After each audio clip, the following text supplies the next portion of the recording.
Eu tenho uma percepção, Alisson, que é o seguinte, eu até quero que você comente sobre essa percepção, porque são duas linguagens que elas são muito interessantes. Eu, na verdade, acredito, cara, que cada uma delas possui uma espécie de monopólio. Por exemplo, quando você fala a respeito do JavaScript, o JavaScript tem o monopólio do front-end. É claro que dá para você utilizar outras linguagens ali, mas geralmente o que a gente tem mais de know-how, de escalabilidade, de sistemas mesmo que são mais voltados a interagir com o browser, o JavaScript acaba realmente sendo a primeira opção. O Python já tem um outro tipo de monopólio. Você falar, por exemplo, de aplicações que são voltadas à automação, voltadas à engenharia de dados, isso são coisas, na verdade, que tudo que a gente está mexendo hoje acaba precisando de alguns sistemas mais em background. O Python ele é muito interessante para isso. Então ele acaba tendo o monopólio dessas outras regiões que a gente tem ali. Então, eu sempre vi, na verdade, que são duas linguagens que elas têm uma capacidade muito grande quando a gente fala em possibilidades do mercado. No entanto, a gente tem que ser um pouco mais criterioso. Quando a ideia realmente é mercado, as vagas de front-end e back-end, elas com certeza exigem, né, um pouco mais do JavaScript. Uma coisa que o Índio Java comentou aqui agora, e que é uma percepção que eu realmente considero, eu indico o JavaScript, já que mesmo sendo back em Python, uma hora você vai ter que aprender o JavaScript. E, realmente, o JavaScript é uma linguagem que ela acaba sendo, assim, ela vai aparecer no teu caminho. Não tem como isso. O JavaScript ele acaba aparecendo.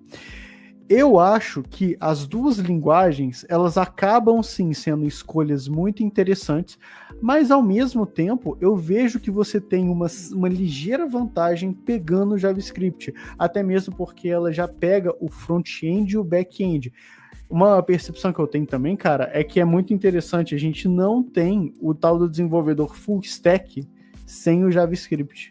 Você só se torna o full stack tendo o JavaScript.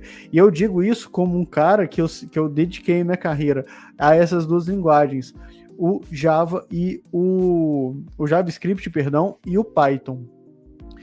Você tem algum comentário sobre essa minha percepção? Você vê o mercado de uma outra forma? Como que é? Não, perfeito, perfeito. Eu acho que você colocou muito bem. Até um índio ali, Java, colocou muito bem, né? Eu vejo que o mercado, em termos de mercado, realmente o JS ali, ele sobressai. É bem verdade que o Python, ele está ganhando mercado, ele está é, realmente ganhando um pouco mais de força, digamos assim. Então, eu com certeza, eu iria, em termos de mercado também, não tem como você fugir do JavaScript, né?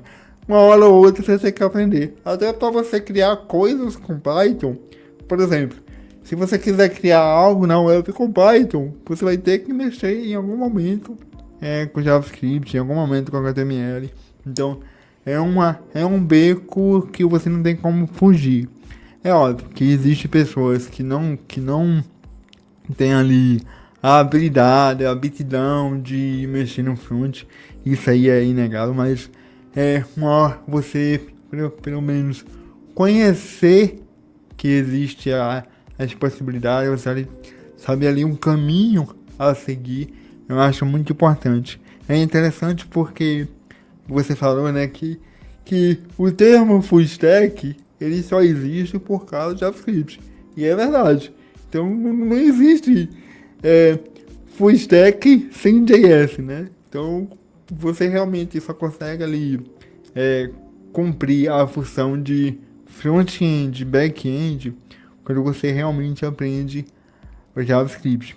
Muito embora que o Python é uma linguagem que eu vejo hoje mais madura. Eu percebi isso. Eu percebi que a comunidade de Python é um pouco mais madura Por que o JS? Por quê? Porque o JS, toda hora, você cria algo novo. Você cria um framework novo, né? Você tem a piada. Então, eu percebo que o Python é um pouco mais maduro, a comunidade é um pouco mais engajada, eu diria assim. Eu diria que a comunidade ela é um pouco melhor. Eu sei que alguns vão querer aqui me... Mas é a verdade, né? Eu vejo o Python, ele tem mais maturidade em termos de comunidade, em termos de ferramenta. Então, eu acho que o JavaScript está começando a também criar essa maturidade, né?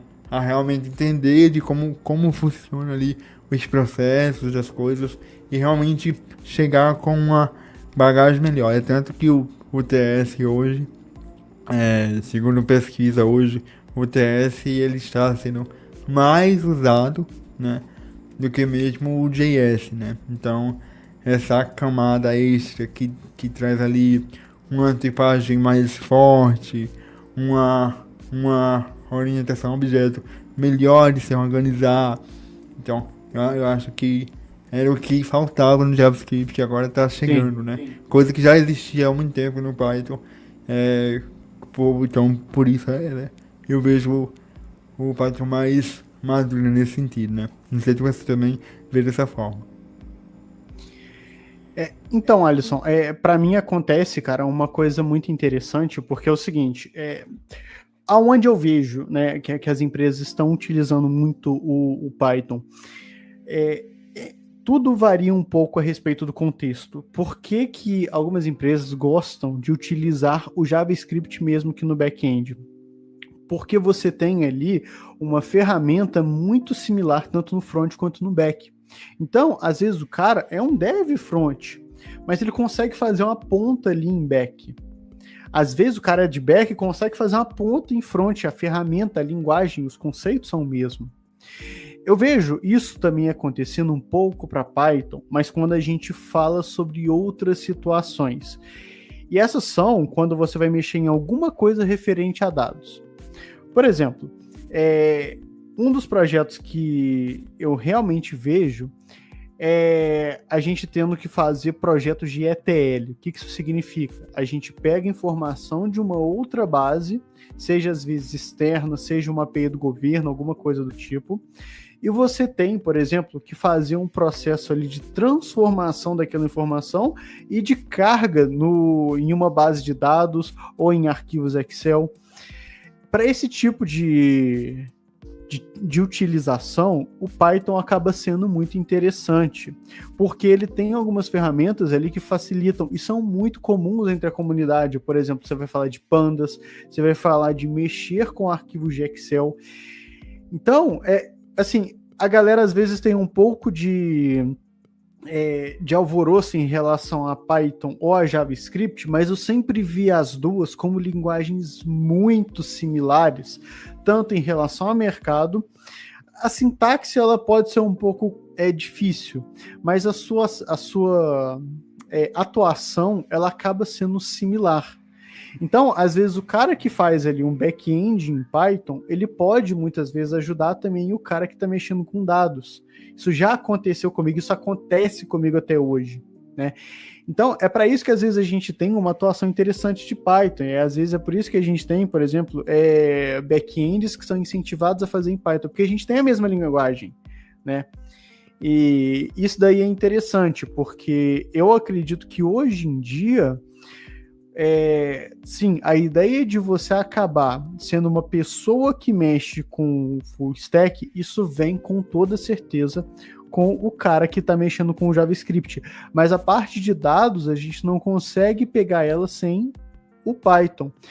Essa parte toda que a gente fala, por exemplo, você fazer essas automações de busca de dados, você mexer com arquivo de Excel, isso é muito comum em algumas empresas, sabe, Alisson?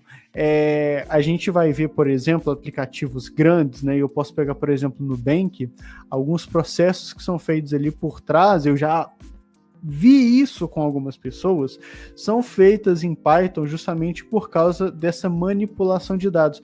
Um exemplo que eu daria muito bem, eu não sei como é que é feito, mas se eu fosse fazer, é aquele...